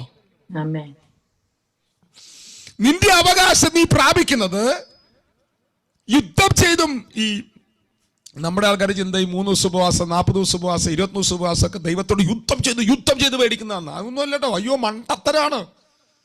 എന്നോട് ആൾക്കാർ പറഞ്ഞ് കളിയാക്കിയിട്ടുണ്ട്, പാസ്റ്റർ എന്തുവാ ഈ ദൈവം എങ്ങനെ? ഞാൻ പറഞ്ഞു, ആര്? നമ്മൾ 3 ദിവസം ഉപവസിക്കണം, അപ്പോൾ ദൈവം എന്തെങ്കിലും വഴി തുറക്കും. പിന്നെ നമ്മൾ 4 ദിവസം വേറെ വഴിക്ക് കിടക്കും. പിന്നെ നമ്മൾ 3 ദിവസം, അപ്പം പിന്നെ പ്രശ്നം വരും. പിന്നെ 3 ദിവസം. ഞാൻ പറഞ്ഞു, ആരാ പറഞ്ഞത്? ഉപവാസം ദൈവത്തിൽ നിന്ന് കാര്യങ്ങൾ പിടിച്ചു വാങ്ങാനുള്ളതല്ല, ദൈവത്തോട് യുദ്ധം ചെയ്യാനുള്ളതല്ല. ഒരമ്മേനൊക്കെ പറയാമെങ്കിൽ പറഞ്ഞോ കർത്താവിനെ. ഭൂമിയെ അവകാശമാക്കുന്ന ഈ ഭൂമിയിലെ അവകാശങ്ങൾ നിങ്ങൾ പ്രാപിക്കുന്നത് യുദ്ധം ചെയ്തല്ല. നിങ്ങൾ സൗമ്യതയുള്ളവരാകുമ്പോൾ, എന്തിന്റെ നടുവിലാണോ നിങ്ങൾ നിൽക്കുന്നത്, അതിന്റെ നടുവിൽ നിങ്ങൾ സൗമ്യതയോടെ. ഒരു വ്യക്തി സൗമ്യതയോടെ നിൽക്കണമെങ്കിൽ ആ വ്യക്തിനകത്ത് എന്തുണ്ടാകണം? നിങ്ങൾ ഏതിന്റെങ്കിലും മുമ്പിൽ സൗമ്യതയോടെ നിൽക്കണമെങ്കിൽ നിങ്ങളുടെ മനസ്സ് ശാന്തമാകണ്ടേ? എപ്പോഴാണ് നമ്മൾ ഫൈറ്റ് ചെയ്യുന്നത്? മനസ്സിനകത്ത് സംഘട്ടനം അടക്കുമ്പോഴല്ലേ നിങ്ങൾ യുദ്ധം ചെയ്യാൻ പോകുന്നത്. നിങ്ങളുടെ മനസ്സ് ശാന്തമാകുമ്പോൾ നിങ്ങളുടെ അകത്തുനിന്ന് പുറത്തു വരുന്ന പ്രതികരണമാണ് എന്ത്? സൗമ്യത. എന്റെ അവകാശം എന്റെ അപ്പന്റെ കയ്യിലാണ്, അപ്പനവ എനിക്ക് വിഭജിച്ചു തരും എന്ന വെളിപ്പാട് നിങ്ങളുടെ അകത്ത് വന്നാൽ നിങ്ങൾ ശാന്തമായിട്ട് നിൽക്കും, സൗമ്യതയോടെ നിൽക്കും. ഏൽപ്പിച്ചതിൽ നിങ്ങൾ വിശ്വസ്തരായിട്ട് നിൽക്കും. ഏൽപ്പിച്ചതിൽ നിങ്ങൾ വിശ്വസ്തരാകുമ്പോൾ ദൈവം നിങ്ങൾക്ക് അധികമായി തരാൻ തുടങ്ങും. ഇപ്പൊ ഞാൻ പറഞ്ഞു മനസ്സിലായോ? അതിനുവേണ്ടി നിങ്ങൾ നിരാഹാരം ഇരിക്കേണ്ട. അത് പറയുന്നൊരു വാക്യമുണ്ട്, ഞാൻ ആ വാക്യം കൂടെ കാണിച്ച് നമുക്ക് അവസാനിപ്പിക്കാം. ലൂക്കോസ് സുവിശേഷം 19-ാം അധ്യായത്തിലേക്ക് വന്ന്, ഞാൻ നീതിക്ക് വിശന്ന് ദാഹിക്കുന്നവർ, അടുത്ത വാക്യം ഇപ്പൊ തൊടുന്നില്ല, ഈ ഒരൊറ്റ വാക്യോടെ പറഞ്ഞ് നമുക്ക് നിർത്താം. ലൂക്കോസ് സുവിശേഷം 19-ാം അധ്യായത്തിന്റെ 17 മുതലുള്ള വാക്യങ്ങൾ വായിച്ച്, 17-ഉം 19-ഉം വാക്യം വായിച്ച്. അവൻ അവനോട്, നന്ന് നല്ല ദാസനെ, നീ അത്യല്പത്തിൽ വിശ്വസ്തനായതുകൊണ്ട് 10 പട്ടണത്തിന് അധികാരമുള്ളവനായിരിക്കാം എന്ന് കൽപ്പിച്ചു. ഇവിടെ ഒരു കുലീനനായ മനുഷ്യൻ രാജ്യത്വം പ്രാപിച്ച് മടങ്ങി വരാൻ വേണ്ടി താൻ ദൂരദേശത്തേക്ക് പോവുകയാണ്. അവന് ദാസന്മാരെ വിളിച്ച് അവർക്ക് 10 റാത്തൽ വെള്ളി കൊടുത്തു. അപ്പോൾ വരുവോളം വ്യാപാരം ചെയ്യാൻ പറഞ്ഞു. അപ്പോൾ അവർ വ്യാപാരം ചെയ്ത് വന്നിട്ട് ഒന്നാമത്തെ അടുത്തുനിന്ന് കർത്താവ്, നീ തന്ന റാത്തൽ ഞാൻ 10 റാത്തൽ സമ്പാദിച്ചിരിക്കുന്നു പറഞ്ഞു. അവൻ അവനോട് പറയുകയാണ്, നല്ല ദാസനെ, നീ അത്യല്പത്തിൽ വിശ്വസ്തനായതുകൊണ്ട് 10 പട്ടണത്തിന്.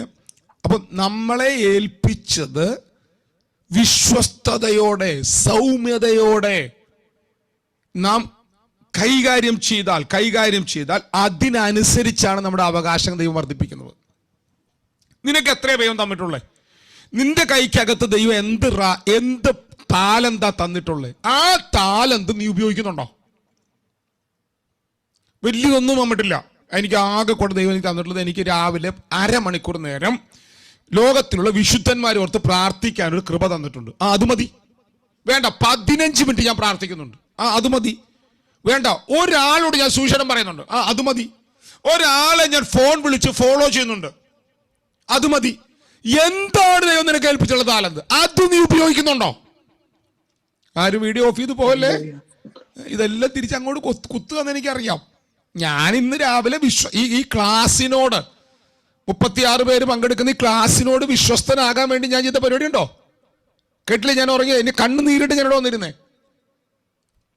അപ്പൊ ഞാൻ പറഞ്ഞു, നിങ്ങളെ ഏൽപ്പിച്ച താലന്തിൽ വിശ്വസ്തരാണെങ്കിൽ ദൈവം അതിനനുസരിച്ച് 10 റാത്തൽ നീ വ്യാപാരം ചെയ്ത് 10 റാത്തൽ കൂടെ നേടിയപ്പോൾ തമ്പുരാൻ പറയാണ്, ഞാൻ നിനക്ക് 10 പട്ടണം തരാൻ പോവാ. 10 പട്ടണം എവിടെന്നാ വന്നേ? ആൾക്കാര് കാണുമ്പം യജമാനൊരു ദാസന് 10 പട്ടണം കൊടുത്തു, മറ്റൊരു ഒന്നും കൊടുത്തിട്ടില്ല. കണ്ണുകടിയന്മാരെ കണ്ണുകടി പെരുകുക. 10 പട്ടണം കിട്ടാൻ കാരണം എന്താ പറയാമോ? ഏൽപ്പിച്ച 10 റാത്തലിൽ അവൻ വിശ്വസ്തനായിരുന്നു. ആരും മിണ്ടുന്നില്ല. സ്വർഗത്തിൽ 1/2 മണിക്കൂർ നേരം നിശബ്ദത ഉണ്ടായതുപോലെ നമ്മുടെ വീടുകളിലെല്ലാം നിങ്ങളെ കർത്താവ് എന്തെങ്കിലും ഏൽപ്പിച്ചിട്ടുണ്ടോ? ഇന്ന് ചോദിക്കണം കർത്താവ്, നിങ്ങളുടെ അകത്ത് എന്തെങ്കിലും ഉണ്ടോ? ദൈവം നിങ്ങൾക്ക് എന്തെങ്കിലും ഒരു താലന്ത് തന്നിട്ടുണ്ടോ? അല്പനേരം പ്രാർത്ഥിക്കാൻ, ആരോടെങ്കിലും സുവിശേഷം പറയാൻ, ഒരു വ്യക്തിയെ ഒന്ന് കൗൺസിൽ ചെയ്യാൻ, ഒരു വ്യക്തിയെ ഒന്ന് ആശ്വസിപ്പിക്കാൻ. എന്താണ് ദൈവം നിങ്ങൾക്ക് നൽകിയ താലന്ത്? അതിൽ ഒന്നേ ഉള്ളോ? അതിൽ വിശ്വസ്തരാണോ? ആണെങ്കിൽ ദൈവം ഒരു പട്ടണം നിന്റെ കൈ തരും. അപ്പൊ ഭൂമിയിൽ നീ അവകാശങ്ങൾ അനുഭവിക്കുന്നത് മൽപ്പിടുത്തത്താലല്ല, ആരെങ്കിലും ഒന്ന് പ്രാർത്ഥിച്ചതിനാലല്ല. എന്നോട് പിണങ്ങരുത് കേട്ടോ. ആരെങ്കിലും വന്ന് നിങ്ങളോടൊരു ദൂത് പറയുന്നവനാലോ ആരെങ്കിലും നിങ്ങളെ പഠിപ്പിക്കുന്നവനാലോ അല്ല. നിങ്ങളെ ഏൽപ്പിച്ചവൽ വിശ്വസ്തരാണോ? ആണെങ്കിൽ ദൈവം നിങ്ങൾക്ക് വേണ്ടി അവകാശങ്ങൾ തുറന്നിരിക്കും. അതെ, ആ വാക്ക് ഞാൻ പറഞ്ഞ് അവസാനിപ്പിക്കുന്നു. സൗമ്യതയുള്ളവർ ഭാഗ്യവാന്മാർ, അവർ ഭൂമിയെ അവകാശമാക്കും. അതെനിക്ക് ഒന്നുകൂടെ വിശദീകരിക്കാനുണ്ട്. കർത്താവ് അനുഭവിച്ചാൽ നമുക്ക് അടുത്ത സെക്ഷനിൽ എപ്പോഴെങ്കിലും നാളെ രാവിലെ എനിക്ക് എടുക്കാൻ പറ്റുമെന്ന് അറിയില്ല. ഉണ്ടെങ്കിൽ രാവിലെ ഞാൻ രാവിലെ നിങ്ങൾ ചർച്ച് ഗ്രൂപ്പ് അല്ലെ ബൈബിൾ കോളേജ് ഗ്രൂപ്പ് നിങ്ങൾ നോക്കുക. ഉണ്ടെങ്കിൽ ഞാനിത് മൊത്തം കവർ ചെയ്യാൻ പറ്റുമെന്ന് വിചാരിച്ചത്. ഈ 9 അനുഗ്രഹം കവർ ചെയ്യാൻ പറ്റുമെന്നാണ് വിചാരിച്ചത്. പക്ഷേ നമ്മൾ 3 എണ്ണത്തിലേ എത്തിയുള്ളൂ. സാരമില്ല, ഞാൻ പോകുന്നില്ല. തീർന്നാൽ മതി. ഒറ്റ കാര്യം ഉറപ്പിക്കപ്പെടുക, നീതിയെ സൗമ്യതയുള്ളവർ ഭൂമിയെ ഒന്ന് പറ, സൗമ്യതയുള്ളവർ ആ ഭൂമിക്കകത്ത് നിങ്ങളുടെ അടുത്തുള്ള സ്ഥലങ്ങളൊക്കെ ഉണ്ടോ? അപ്പൊ നിങ്ങൾ അതൊക്കെ അവകാശമാക്കാനായിട്ട് കരുത്തുള്ളവരാണോ? അതാണെങ്കിൽ ഒരു കാര്യമുണ്ട്, ഇന്ന് തൊട്ട് ദൈവം ഏൽപ്പിച്ച താലന്തുകൾ നിങ്ങൾ ഉപയോഗിക്കണം. അതിൽ നിങ്ങൾ വിശ്വസ്തരാകണം. ആണെങ്കിൽ നമ്മൾ എന്ത് ചെയ്യണ്ട? കർത്താവേ തരണേ തരണേ തരണേ തരണേ തരണേ. അപ്പൊ കർത്താവ് ഇറക്കി തരും. അങ്ങനെയല്ല. ഏൽപ്പിച്ചതിൽ വിശ്വസ്തരാകുക, കേൾപ്പിച്ചതിൽ വിശ്വസ്തരാകുക, സമർപ്പണത്തിൽ വിശ്വസ്തരാകുക. സൗമ്യതയുള്ളവർ എന്തിന്റെ നടുവിൽ സൗമ്യതയോടെ നിൽക്കുക, അവന്റെ സ്വഭാവത്തെ ആർജിക്കുക. നിങ്ങൾ ഭൂമി അവകാശമാക്കും, നിങ്ങൾ പട്ടണങ്ങളെ അവകാശമാക്കും. നിങ്ങൾ എനിക്ക് കർത്താവ് എന്നെ അങ്ങനെ കാണിച്ചു തന്നിട്ടുണ്ട്. രാജ്യങ്ങളുടെ കുറെ മേഖലകൾ കർത്താവ് അവകാശമാക്കും. ബുദ്ധി കൊണ്ട് പറയാൻ പറ്റിയല്ല. ബുദ്ധി കൊണ്ട് പറഞ്ഞ വട്ടന എന്ന് പറയും. കർത്താവ് എന്നെ കാണിച്ചിട്ടുണ്ട്. രാജ്യങ്ങളെ കർത്താവ് നമ്മുടെ കയ്യിൽ അവകാശമായി തരും. ഭൂമിയുടെ അറ്റങ്ങൾ കർത്താവ് അവകാശമായി തരും. ഭൂമിയെ നിങ്ങൾ അവകാശമാക്കി മാറ്റും. ഇതിന്റെ പെർഫെക്ഷൻ വെളിപ്പെടാൻ പോകുന്നത് 1000 ആണ്ട് വാഴ്ചയിലാണ്. 1000 ആണ്ട് വാഴ്ച ഭൂമി അങ്ങനെ തന്നെ വിശുദ്ധന്മാർ അവകാശമാക്കുന്ന ഒരു കാലഘട്ടം വരുന്നുണ്ട്. അതിനായി നമുക്ക് ഒരുങ്ങാം. കർത്താവ് പ്രത്യാശകളാൽ നിങ്ങൾ നിറയ്ക്കട്ടെ, ഉറപ്പിക്കട്ടെ. God bless you all. Shalom.